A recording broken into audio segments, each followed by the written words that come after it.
Hello, and welcome back to Mr. B Teaches History. Today's lecture will focus on the fights that took place between the American settlers and U.S. military and the Native American Indian civilizations that either lived in the West or were forced to live on reservations in the western United States. It will also explore the fights farmers had on the frontier to maintain their way of life in this industrial age. So let's get started. The western United States, and by western I mean anything west of the Mississippi River, contained dozens of different cultural, ethnic, and tribal groups in both nomadic and permanent settlements. Also, many tribes had moved westward due to treaties with the United States in the early 1800s. It was thought that this land would always be Indian country, but the expansion of the United States proved this false. Some eastern Indian tribes had already moved west to reservations set aside for them by the American government. Adding to this problem is that the American government ended the recognition of the tribes as independent nations, so they didn't need Congress's approval for any new treaties. Starting in the 1850s, the federal government assigned Plains Indians to reservations, but most tribes refused to restrict their movement so that they could follow the buffalo. As farmers, miners, and ranchers moved west, they came into continuous conflict with Native American tribes, leading to many wars between the tribes and the U.S. Army. The government tried to isolate the Indians again on reservations, but as more gold was found on them, settlers and Indians fought again, with young warriors often not following the treaties. The constant pressure of the U.S. Army forced most tribes to comply with the government's terms, but some still fought back or fled to the Canadian or Mexican frontiers. The Native American Indian tribes started to believe that the religious movement known as the Ghost Dance would restore the near-extinct buffalo to the plains and return them to prosperity.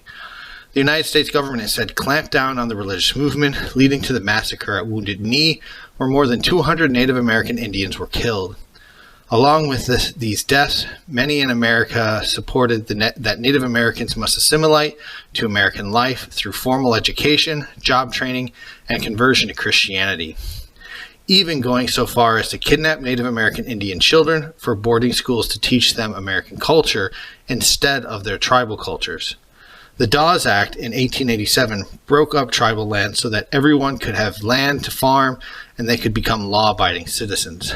47 million acres went to the Indians based on family sizes, but 90 million acres were sold to American settlers. This policy failed and led to the destruction of many tribes living as wards of the federal government. During the late 1800s, farming became more commercialized and specialized like that of the factories in the eastern United States. Corn and wheat became cash crops to make money for national and international markets, but their prices dropped due to increased international competition and production costs.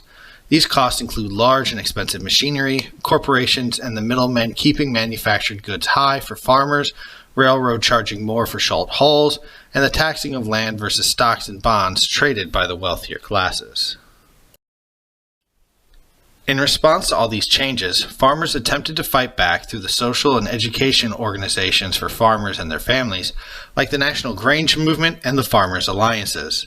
These groups also created cooperatives that were businesses run by farmers so that they could save costs associated with farming. These groups defended farmers against their political and economic enemies. They advocated laws regulating the railroad rates and rebates. They fought for laws that allowed states to regulate businesses that had a public nature, like railroads. Another group, the National Alliance of Farmers, submitted a political platform to address the problems of rural America. It advocated for many changes that were taken up by the populist movement several decades later.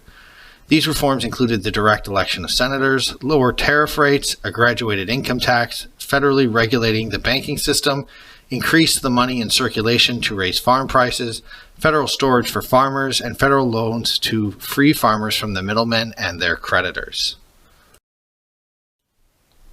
While many states passed laws to regulate the railroads, known as Grange laws, the courts eventually struck down these laws because they regulated interstate commerce, which is a power of Congress, not the states. The federal government eventually stepped in with the Interstate Commerce Act of 1888, which required railroad rates to be reasonable and just and allowed them to be investigated to see if they broke the law. The agency lost most of its cases in court, but led to stabilization of rates that led to the destructive competition between companies. It was not until the Progressive Era in the early 1900s that business started to be regulated by the federal government more rigorously. If you have any questions, comments, concerns, or clarifications you would like to make about this lecture, please leave a comment below. If you learned something new, please consider leaving a like. If you would like to receive notifications of more content like this, please consider subscribing and ringing the notification bell.